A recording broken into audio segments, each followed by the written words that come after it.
Que le Seigneur Jésus-Christ vous bénisse tous ce matin, encore une fois de plus.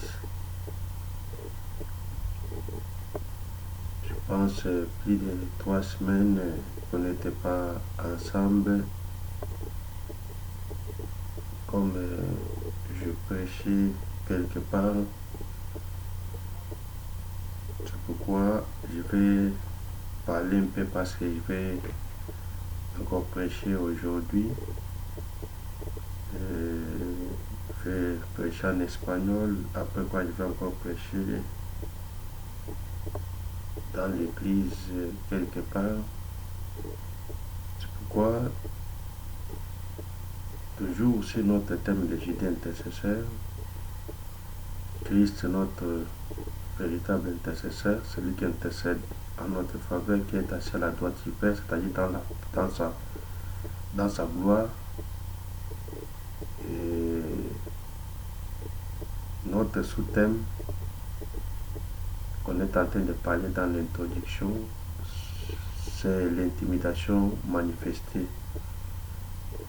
C'est quelque chose qui est très profond. Et jusque-là, comme on n'a pas beaucoup de temps pendant les semaines, c'est pourquoi on est en train de parler petit à petit. Et on avait arrêté sur les services divins. On avait lu avec vous en Exode. Nous pouvons répéter encore cette écriture, Exode chapitre 23. Je vais parler un peu seulement. Et puis demain matin, comme je ne vais pas travailler, je vais mentionner encore quelque chose. Exode chapitre 23, verset 25 à verset 26, la Bible dit ceci. Vous servirez l'Éternel votre Dieu, il bénira votre pain, votre eau, et j'écarterai la maladie du milieu de toi. Il n'y aura dans ton pays ni femme qui avorte, ni femme stérile. Je te ferai parvenir à un ange avancé. J'enverrai ma terreur devant toi et je mettrai en déroute tout le peuple chez lequel tu iras, et je ferai s'enfuir devant toi tous tes adversaires. Ça continue, c'est très profond. Et nous lisons encore 2 Samuel chapitre 6, verset 23. Après qu'on peut retourner en arrière pour comprendre pourquoi nous allons lire cette écriture. Je vais commencer au verset 21 pour mieux comprendre. David répondit à Michal, c'est devant l'Éternel qui m'a choisi de préférence à ton père et à toute la famille pour établir conducteur du peuple de l'Éternel, Israël. C'est devant l'Éternel que j'ai joué. Je vais paraître encore plus méprisable que cela et m'abaisser à mes propres yeux. Néanmoins, je serai en honneur auprès des servantes dont tu parles. Or, Michal, fille de Saoul, n'eut pas d'enfant jusqu'au jour de sa mort. Pourquoi? Parce que lorsque David dansait, chantait, ce qu'il faisait là, il faisait le service divin. David était en train de servir l'Éternel.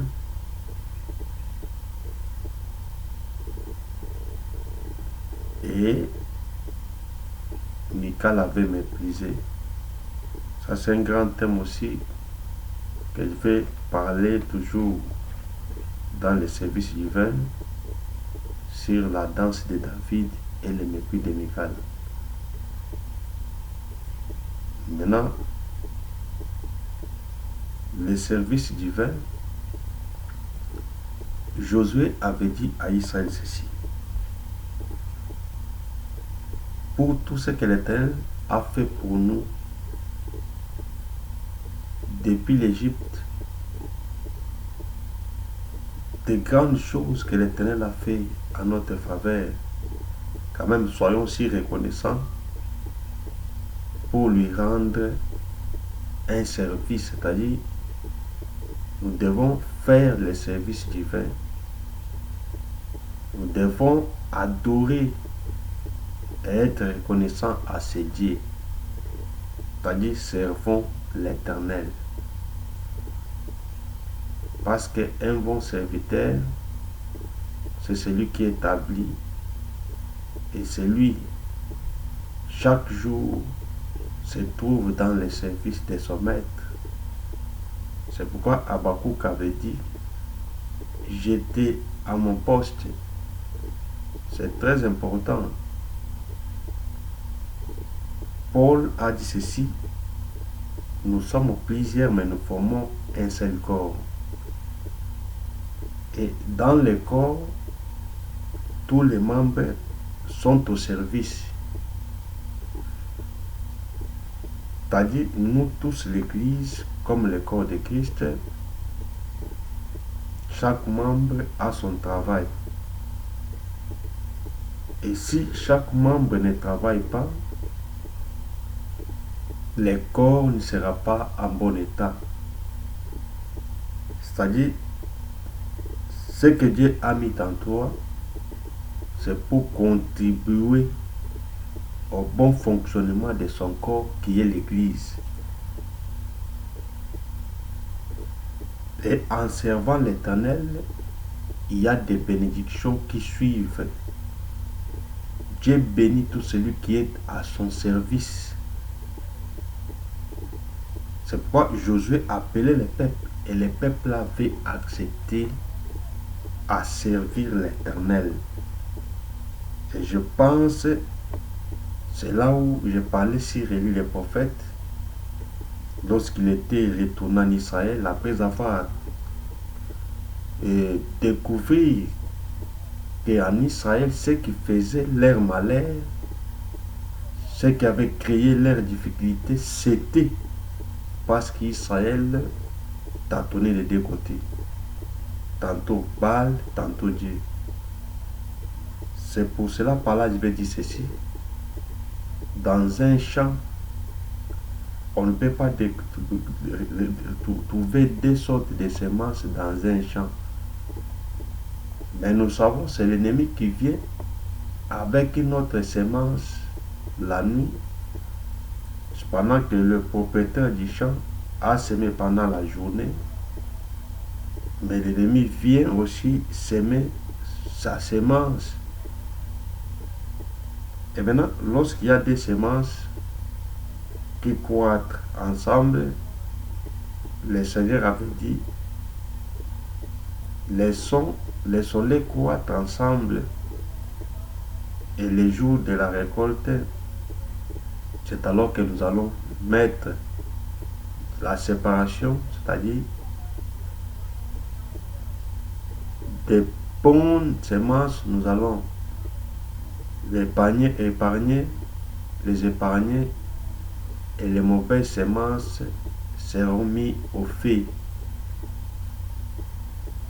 Là, nous voyons les temps postérieurs, nous voyons l'enlèvement, nous voyons aussi les jugements derniers, comment les choses vont se passer, c'est-à-dire, tout d'abord, Dieu va prendre d'abord ses enfants, l'Église, pour l'enlèvement, mais des faux chrétiens, des faux frères qui étaient avec nous ensemble dans l'Église, à cause des manques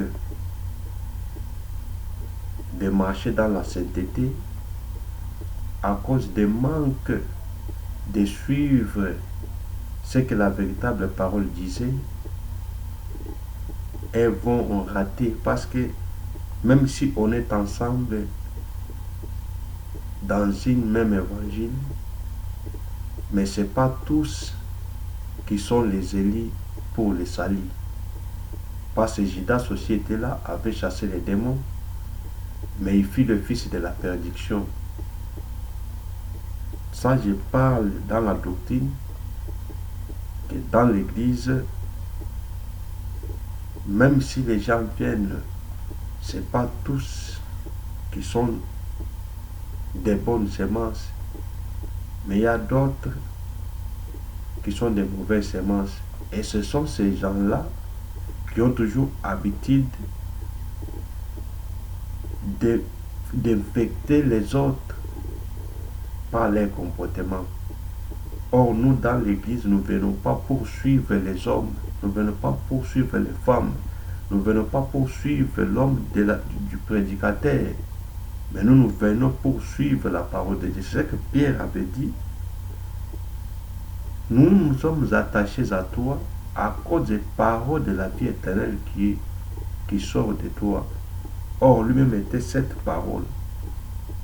Parce que c'était lui-même le véritable Dieu. La parole faite chair, c'était lui. C'est-à-dire l'attachement d'un enfant de Dieu dans l'église, il vient pour la parole et non pour les hommes. Parce que les hommes dont nous vivons ensemble, vous remarquerez, chaque arbre par ses fruits. C'est-à-dire des semences. Il y a des semences, des bonnes semences, il y a aussi des mauvaises semences.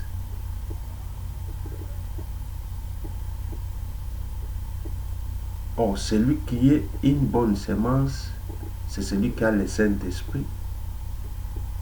Celui qui donnera la vie.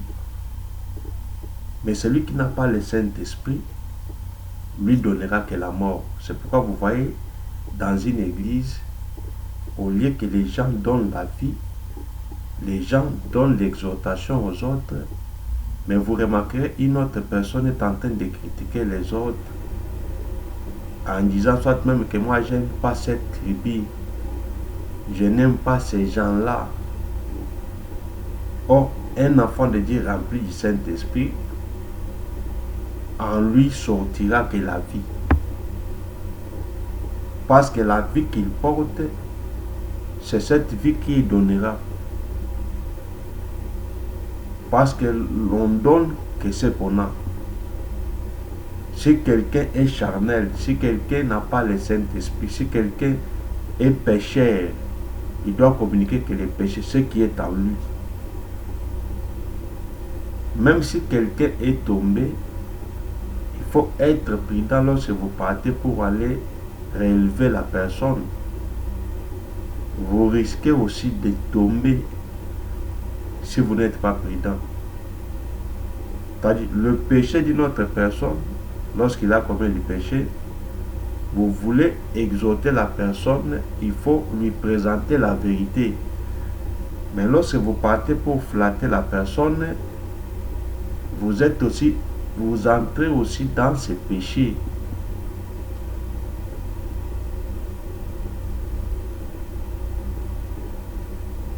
C'est pourquoi, tel qu'on est là, nous sommes appelés à servir les Seigneurs. Premièrement, nous devons être d'abord sanctifiés avant de les servir. C'est pourquoi lorsque Moïse avait appelé Aaron et ses fils pour entrer dans le service divin,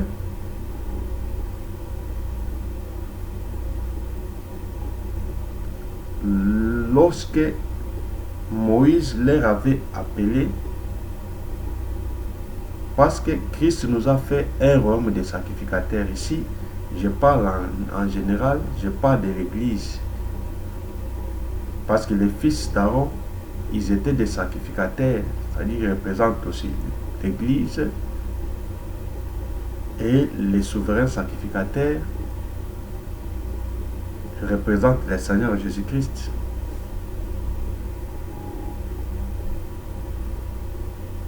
Et en d'autres termes, lorsqu'on parle des sacrificateurs, comme des serviteurs, on voit aussi les Éphésiens 4 et les souverains sanctificateurs représentent toujours le Seigneur Jésus. C'est-à-dire, les sacrificateurs parlent souvent de l'Église, comme Christ nous a fait Romain les sacrificateurs, et les sacrificateurs aussi dans d'autres volets parlent sur les ministères. Maintenant, ici, je vais parler ceci. Lorsque Dieu nous appelle à son service, la première des choses, c'est la sanctification. C'est pourquoi vous verrez que lorsque Josué exhortait le peuple pour servir l'Éternel, lorsqu'ils ont accepté directement, Josué leur dira avec intimidation. C'est pourquoi je parle ici d'intimidation manifestée. C'est-à-dire l'évangile éternel, la sainte doctrine, ce n'est pas un évangile de flatterie, mais c'est l'évangile de dire la vérité. Si vous entrez dans une église, les gens sont en train de brûler les démons, sont en train de moto, fait, ainsi de suite. Mais donnez-leur la Bible, de donner la précision. S'il y avait un apôtre ou un prophète, un serviteur, ou soit par quelle recommandation, la Bible nous recommande d'invoquer les faits et de brûler les démons pendant ces temps ici. Nous savons que les démons et leur maître, le diable, et tous les méchants seront jetés dans l'enfer, dans l'abîme. Mais ça sera quand? Ça sera après l'enlèvement, après le règne millénium, après la bataille d'Armageddon. Lorsque nous allons retourner dans l'éternité, c'est alors il y aura aussi cette réalisation.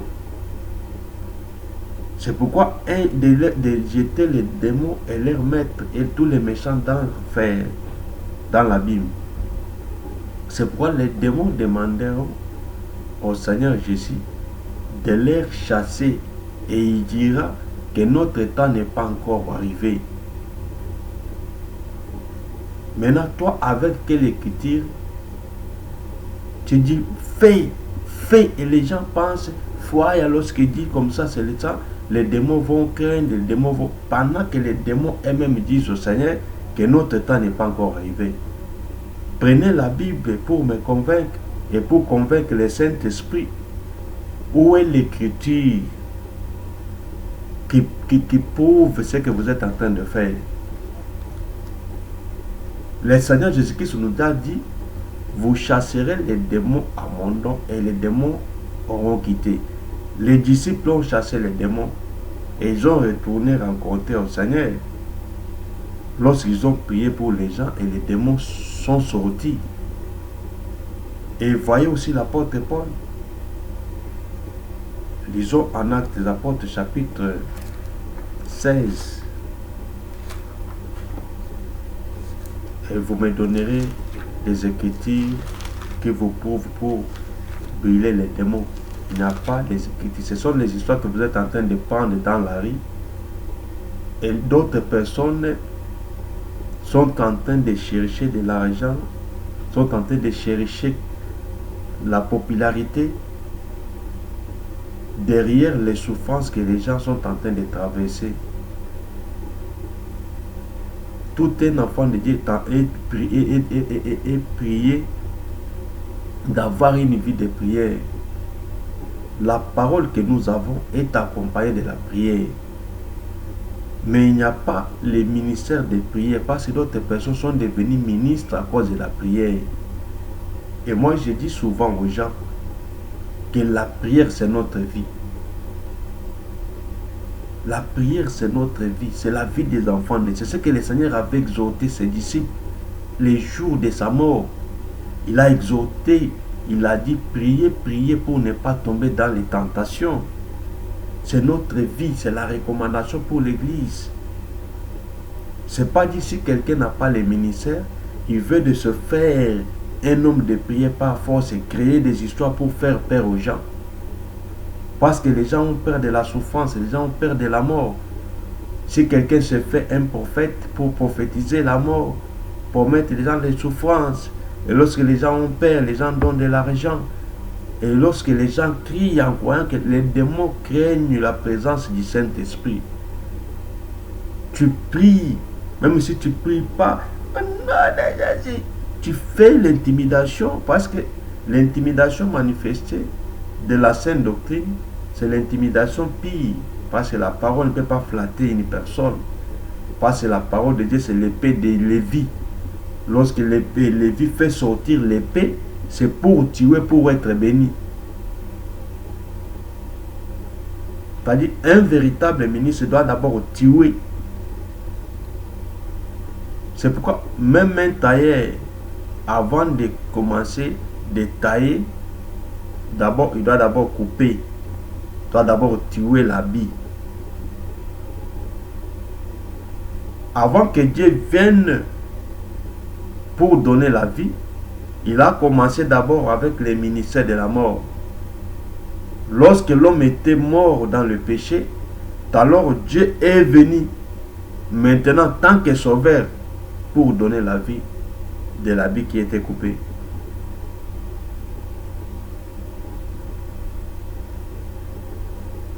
Que Dieu vous bénisse. Nous ne sommes pas là comme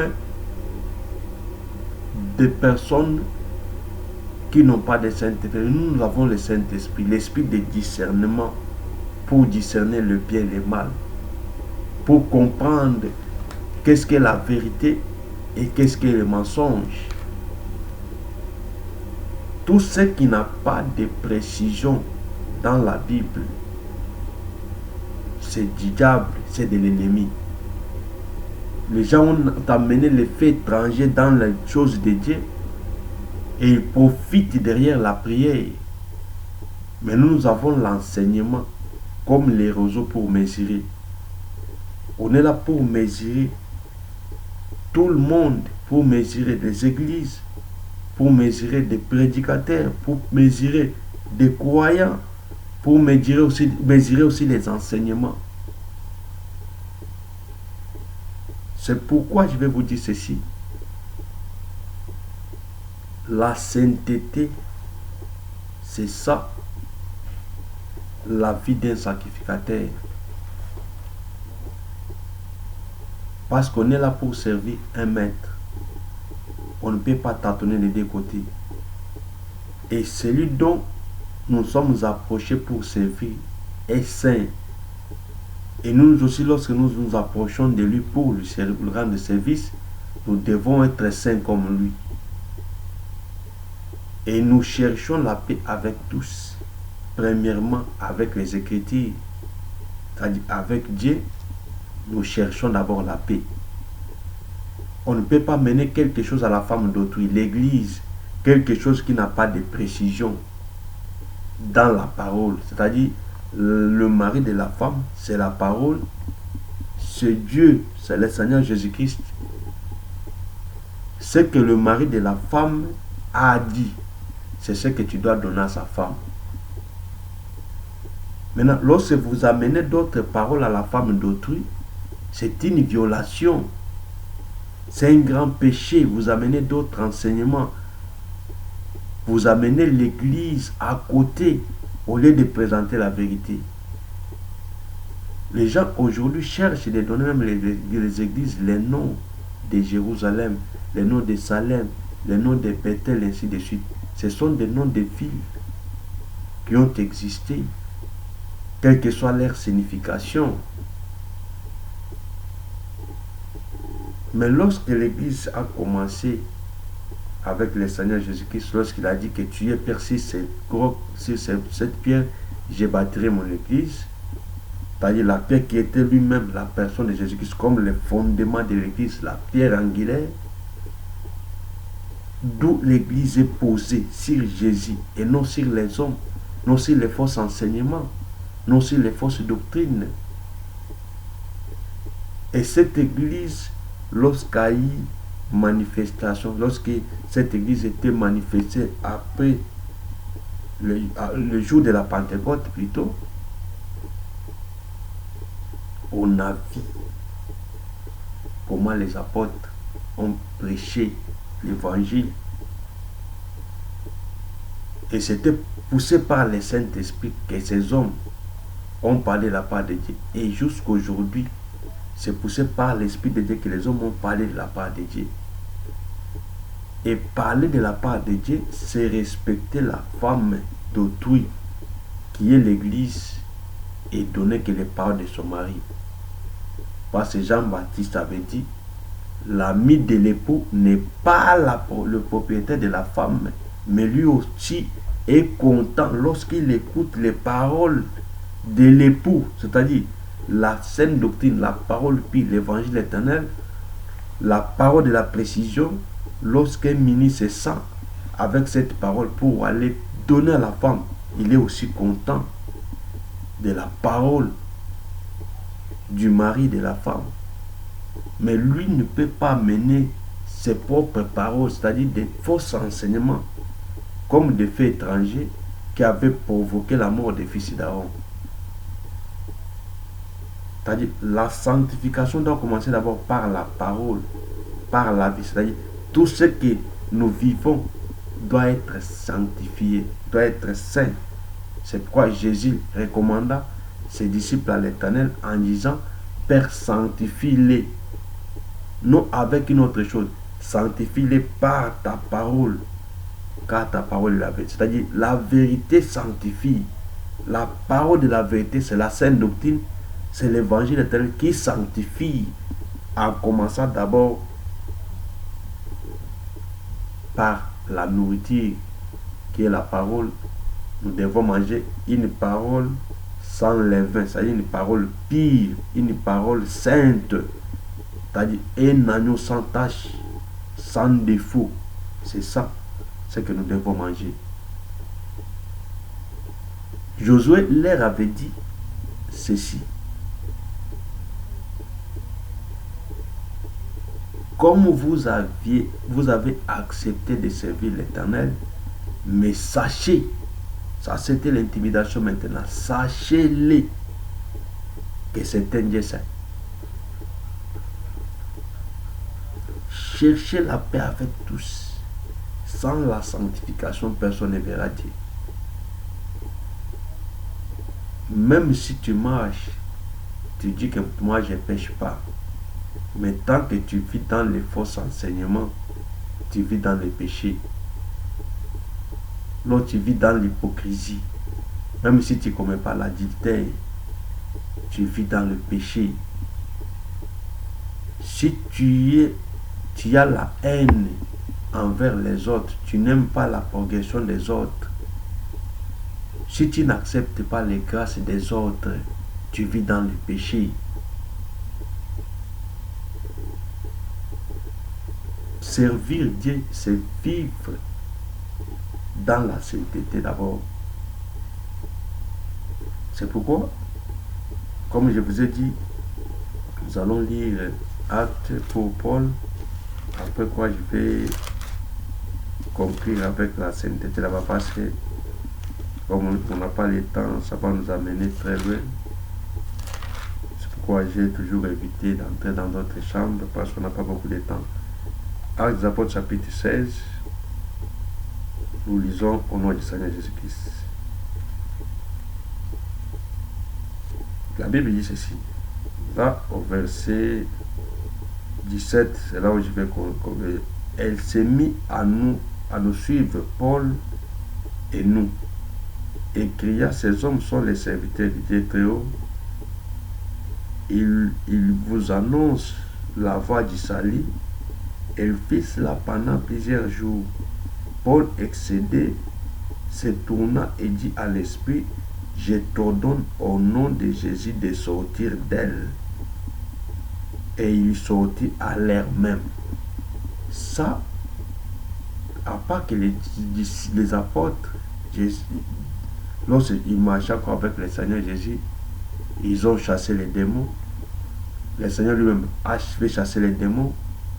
à part chasser les démons. Le Seigneur avait ordonné à nous, l'Église, que je vous ai donné le pouvoir et l'autorité de chasser les démons.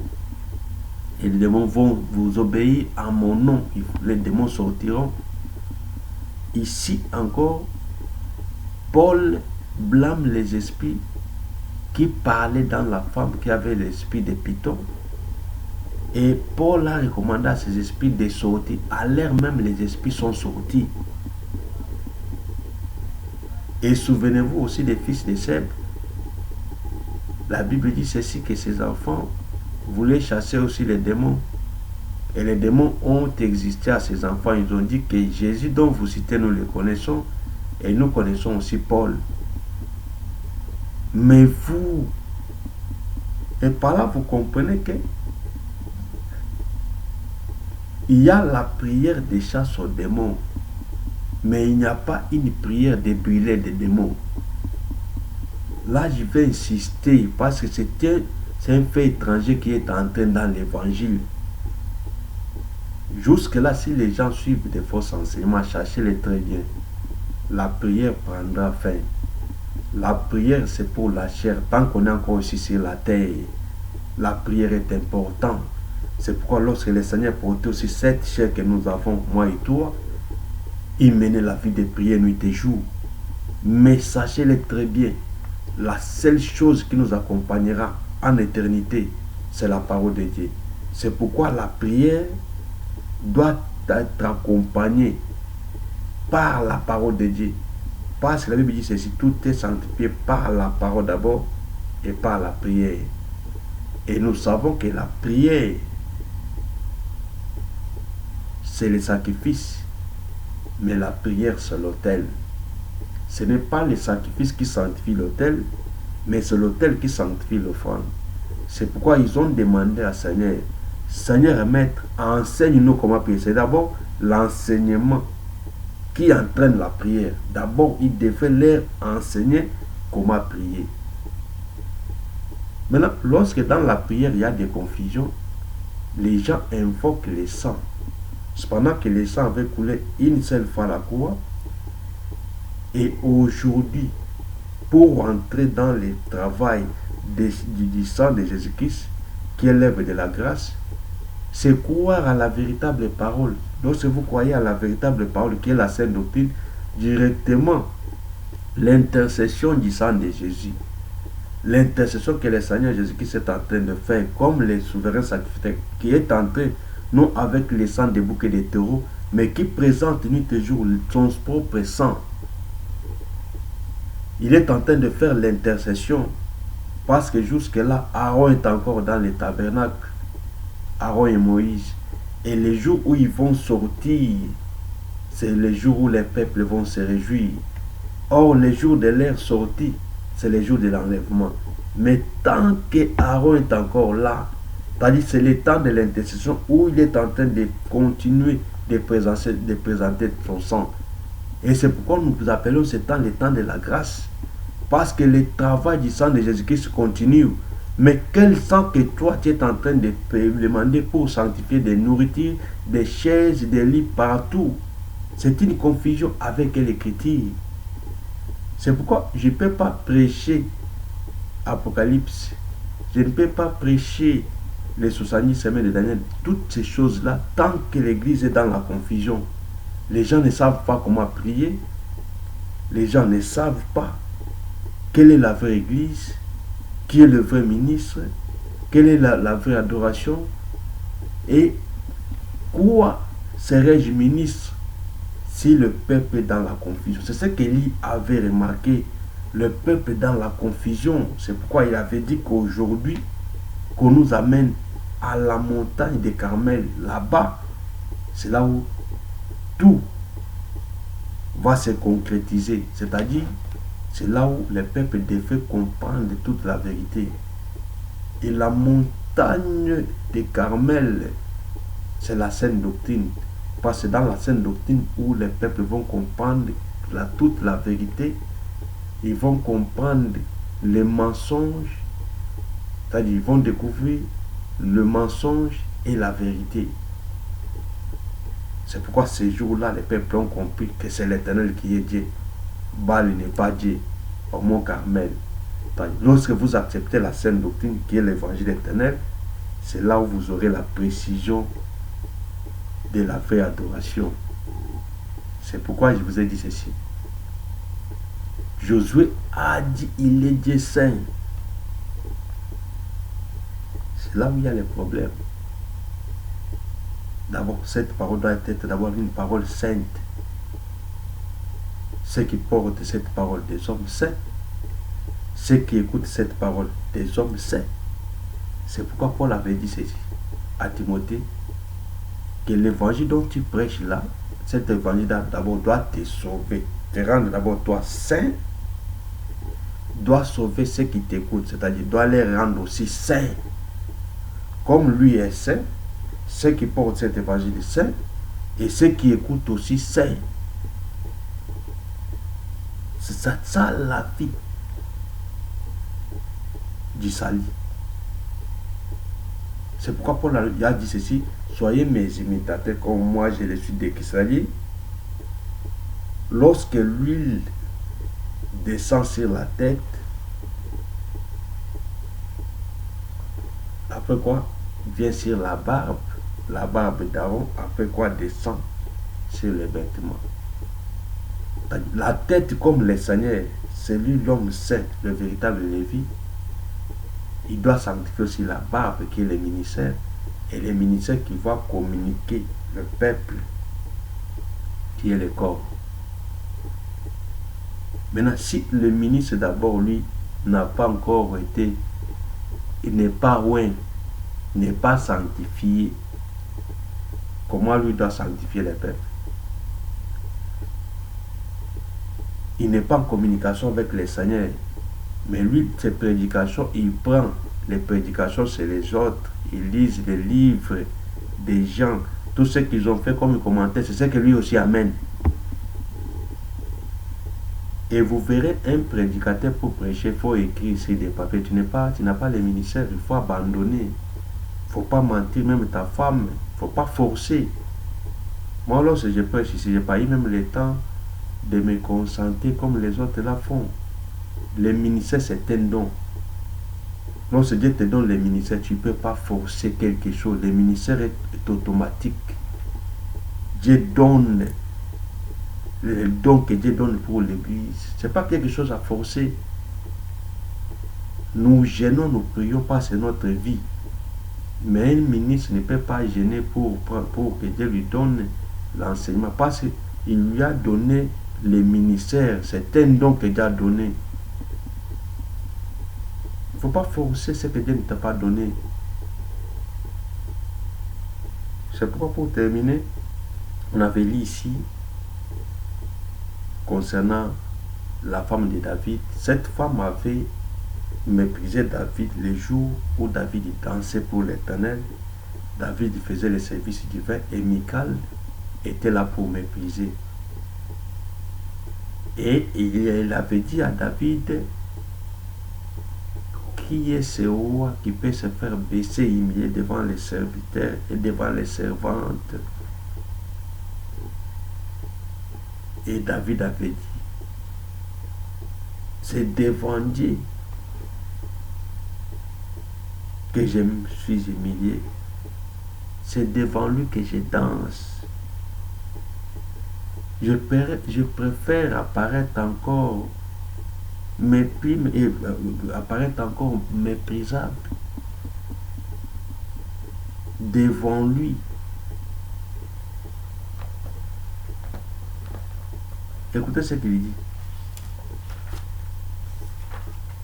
Mettez en 2 Samuel, c'est là où je termine, parce que j'ai déjà 39 minutes, et peut-être que j'aime 20 minutes seulement.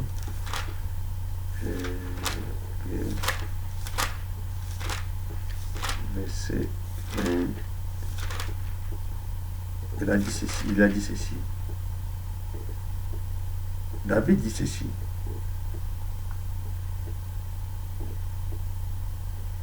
David se retourna pour bénir sa maison. Michal fit de Saoul sortir à sa rencontre. Elle dit quel honneur aujourd'hui pour les rois de s'être découvert aux yeux des servantes et des serviteurs, comme se découvre un homme de rien. David répondit à Michal, c'est devant l'Éternel qui m'a choisi de préférence à ton père, à toute sa famille, pour m'établir conducteur du peuple, l'Éternel. Le peuple éternel, Israël, c'est devant l'Éternel que j'ai joué. Je me suis rendu méprisable, un homme de rien, devant l'Éternel. C'est pourquoi, quels que soient les gens, peuvent nous dire que nous sommes des hommes de rien, parce que nous prêchons la vérité, que cet évangile-là, pour être des millionnaires, la façon dont vous êtes en train de parler avec les directés, les gens vont vous fuir. Mais la parole de Dieu doit être présentée avec intimidation, avec dureté. Parce que l'agneau que nous mangeons avec les herbes amères, mangez avec en totalité, vous mangez avec tout. Vous supportez et vous mangez à la hâte. Parce que nous sommes des pèlerins, ce n'est pas quelque chose de manger comme si nous sommes des habitants de la terre pour toujours. Mais Jésus-Christ avait dit, Père, ils sont dans le monde, mais ils ne sont pas de ce monde. C'est pourquoi, écoutez, David, lorsqu'il dansait, sa femme l'avait vu et il l'avait méprisé. Or, je vais vous dire ceci. Ce que David faisait là, il faisait le service divin. Mais Michal avait méprisé. Michal aussi représente tout Israël, les scribes, les pharisiens, ainsi de suite. Tous ceux qui ont participé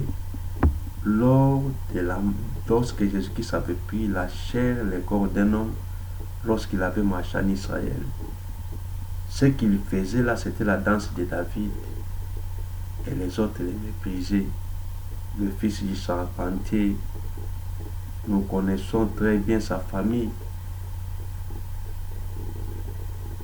Voire même la façon dont on lui avait tué, c'était une façon de mépriser la danse de David.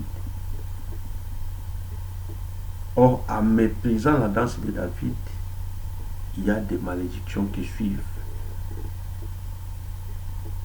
Michal n'avait pas eu encore des enfants. Pourquoi? Parce qu'il avait méprisé la danse de David.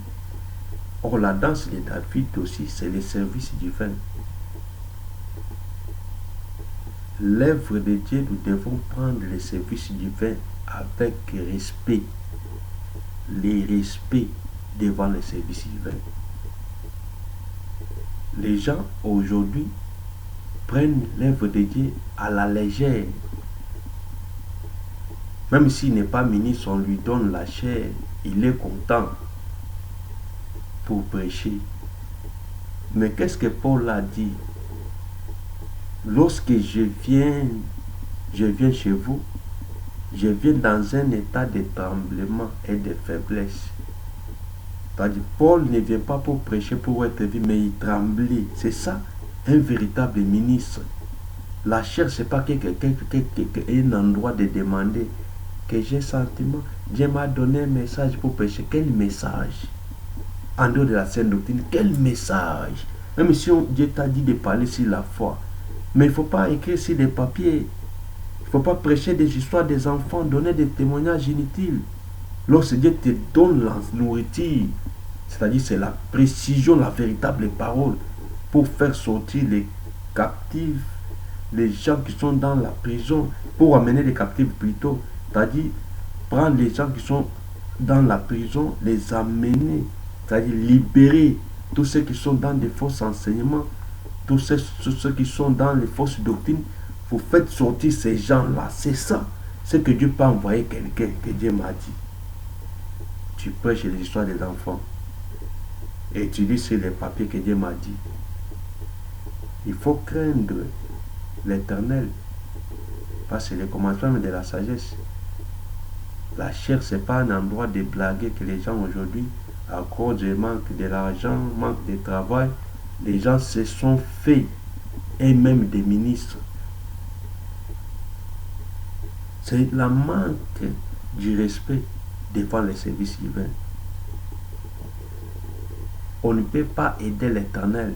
Lui-même vient en son aide lui-même. Parce que lui-même la main droite. Même si d'autres personnes ne peuvent pas venir en aide, mais sa main droite est là. C'est-à-dire il est puissant. Sa force est là pour l'accompagner. Et la droite du Père, c'est le Seigneur Jésus-Christ. Qui peut aider Dieu? C'est pourquoi vous verrez que Uza voulait aider Dieu. Ce qu'il avait fait était bon, parce qu'il n'y avait personne maintenant pour toucher sur l'arche. Mais il n'était pas établi pour toucher, il n'était pas kéatite, qui était établi, choisi pour faire ce service-là.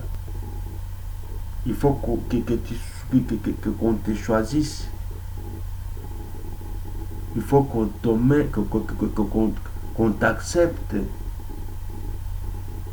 selon les critères que l'Éternel avait donnés pour porter l'arche de l'alliance. Mais lorsqu'il s'est précipité, Dieu lui avait frappé. C'est pourquoi vous verrez d'autres personnes sont malheureuses, d'autres sont frappées de maladies, d'autres de malédictions.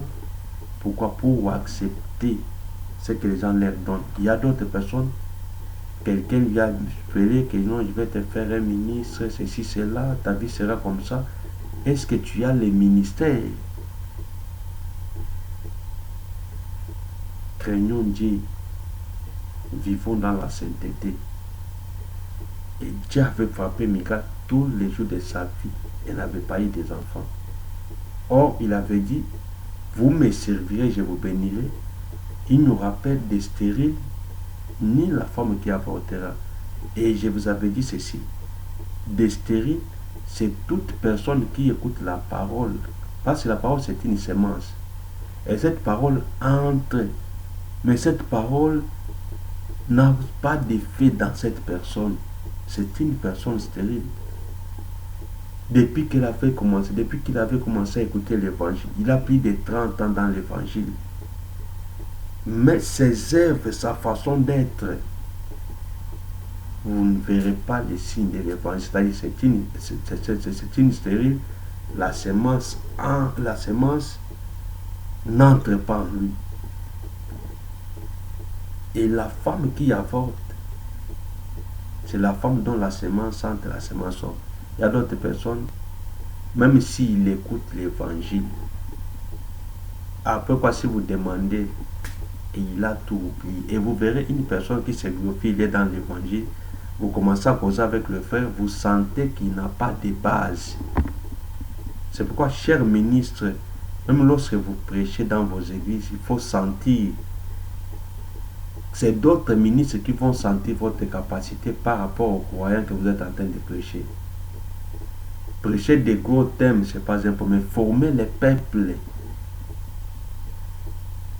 c'est pas facile. C'est le Saint-Esprit qui met des paroles qui amènera le peuple à la positionnement véritable dans la doctrine. Pourquoi pas? C'est Dieu, lui, celle qui est en train de parler. Mais si les gens mettent les philosophies comme base pour prêcher dans les églises, l'église n'aura pas la connaissance. C'est pourquoi la première des choses, sachez que l'Éternel dont nous servons, il est saint. Tous ceux qui veulent le servir, comme je vous avais dit, ils devaient aussi se sanctifier. C'est ça l'intimidation manifestée. L'œuvre de Dieu, ce n'est pas quelque chose de lui que de faciliter les gens qui venaient, même les sœurs, même des femmes. Le premier travail de la femme dans le service divin, c'est les bonnes conduites, c'est les bonnes œuvres. C'est ça, l'œuvre de la femme premièrement, qui peut attirer les autres. Mais vous verrez dans les églises, ce sont des femmes qui fassent pour que les autres quittent l'église pour leur fausse attitude ou soit leur mauvaise conduite fait que les autres fuient même les églises. Mais souvenez-vous même de Dorcas là, c'est la conduite de la femme qui parle. Une femme enseigne par sa conduite. Et vous verrez, derrière les apôtres, même les seigneurs, il y avait des femmes là qui aidaient, qui accompagnaient avec des dons, qui accompagnaient pour faire des différents services. C'est ça, la femme doit accompagner avec accueillir les ministres, aider les saints, comme ce que Dorcas faisait. Tout ça, c'est les œuvres des femmes. Avant que les cultes commencent, les femmes peuvent arriver, contrôler l'endroit. Mais vous verrez, toutes les sœurs sont toujours assoiffées d'être ministres. Et cependant que la Bible interdit de la femme de prêcher. Mais vous voyez, l'esprit d'Antéchrist comme habite dans ces gens-là, tous sont assoiffés toujours du ministère. C'est pourquoi nous devons avoir le respect devant le service divin. C'est pas en se précipitant en croyant que vous voulez servir et aider Dieu.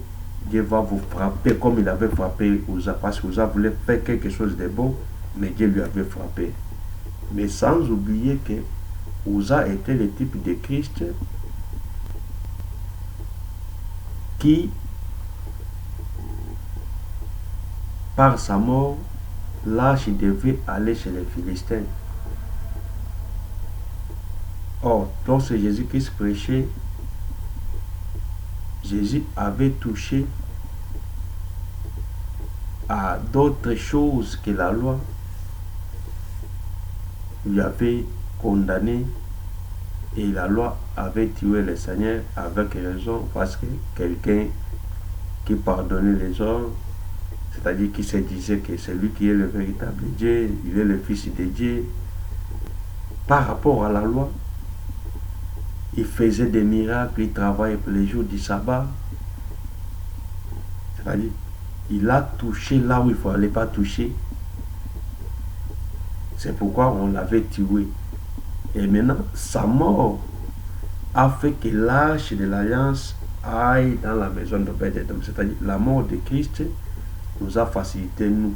Parce qu'Obed-Edom fit un homme de Philistins, c'est-à-dire un étranger. C'est-à-dire, nous, les nations, les étrangers, nous sommes les Obed-Edom. Donc, par la mort de Christ, le véritable Uza, la parole de Dieu, c'est-à-dire Dieu, la grâce, la vie, le salut est venu chez nous, Obed-Edom, et cette maison était bénie. Nous sommes bénis. C'est-à-dire, par là, je vais dire ceci. La maison qui accueille l'arche de l'alliance, cette maison sera bénie. Là, c'est la parole. Là, c'est le Seigneur Jésus-Christ. Dès que le Seigneur entre en toi, tu es béni. Parce que l'arche de l'alliance qui est le Seigneur Jésus-Christ, c'est Joseph dans la maison de Potiphar. Lorsque Joseph va entrer dans la maison de Potiphar, Potiphar aussi fit un étranger, et cette maison-là a été bénie. Cela prouve aujourd'hui que le Seigneur est venu chez nous, les nations, et il nous a bénis. Nous avons la parole, nous avons des promesses, c'est-à-dire nous sommes bénis en tout. Et dans la connaissance, je vais te dire ceci. Si tu accueilles Jésus-Christ dans ta vie, qui est l'arche de l'alliance, qui est le véritable Joseph, ta vie aussi sera bénie. Vraiment, que Dieu vous bénisse. Rendez-vous. Nous allons nous rencontrer. Vraiment, que Dieu vous bénisse. Au nom du Seigneur Jésus.